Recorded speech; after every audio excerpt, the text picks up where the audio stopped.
আমি সুতপা আপনাদের সঙ্গে চলে এসেছি আজকে একটি নতুন ভিডিও শেয়ার করতে। তো আমরা যাচ্ছি আজকে শ্রী জগন্নাথ ধাম পুরীর উদ্দেশ্যে, আর আমাদের সঙ্গে যাচ্ছে আমাদের গোপুসোনাও। আমরা আজ যাত্রা করব জগন্নাথ এক্সপ্রেসে, ট্রেন নাম্বার 13409।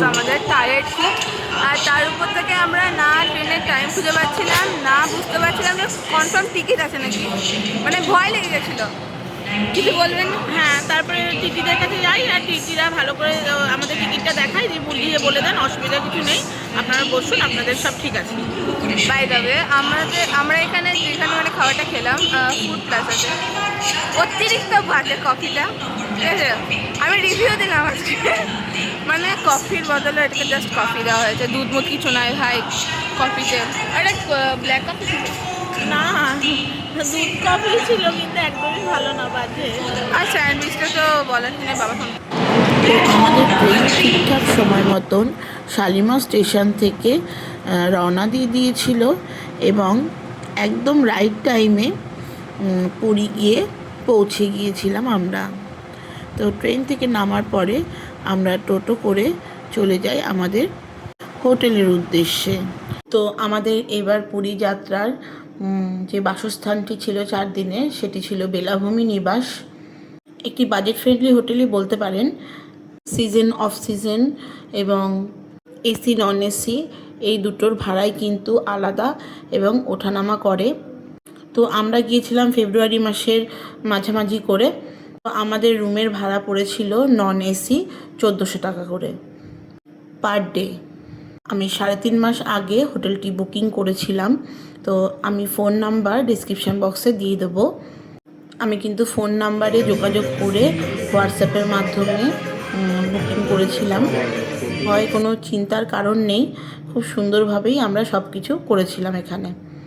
তো আমরা যখন বুকিং করেছিলাম তখন আমাদের বলা হয়েছিল যে আমাদের রুম পেতে পেতে ভোর সকাল 7টা হয়ে যাবে, কিন্তু আমরা যখন ভোর 5টার সময় এখানে হোটেলে আসি এবং রিসেপশানে দেখা করি, তো ওনারা কিন্তু সঙ্গে সঙ্গেই আমাদেরকে রুম প্রোভাইড করেছিলেন।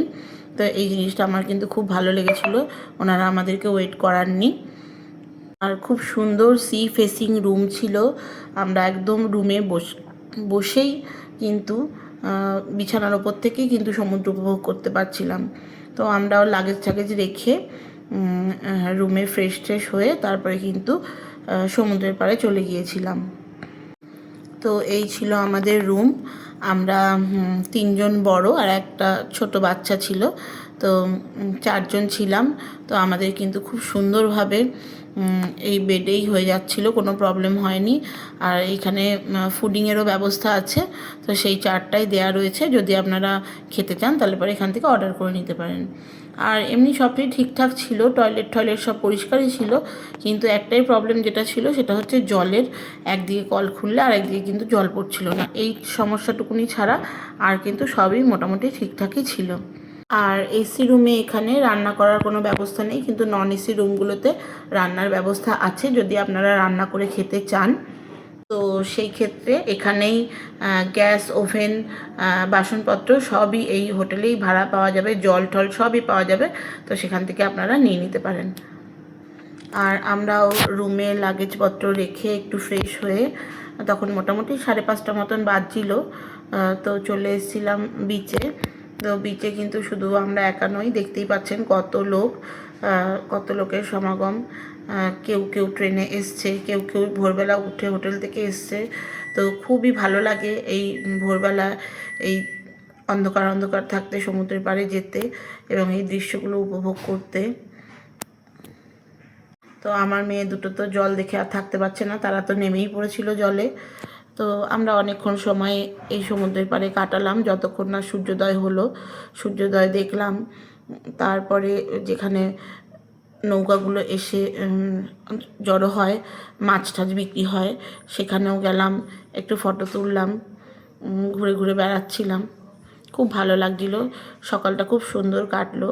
আর একটি ভাই, ও দেখে মনে হলো স্টুডেন্ট, তো বালি দিয়ে এরকম সুন্দর একটি শিব ঠাকুরের মূর্তি বানিয়েছিল, এবং আমি যখন ছবি তুলছিলাম ও বলছিল যে দিদি শুধু দেখেই চলে যেও না, কিছু সাহায্যও করো, আমি একটা স্টুডেন্ট, তাহলে আমার পড়ার খরচাটা এখান থেকে ওঠে। তো আমি ওকে আমার সাধ্য মতন সাহায্যও করেছিলাম। আর সূর্যোদয়টা তো আর কি সুন্দর লাগছিল দেখতে।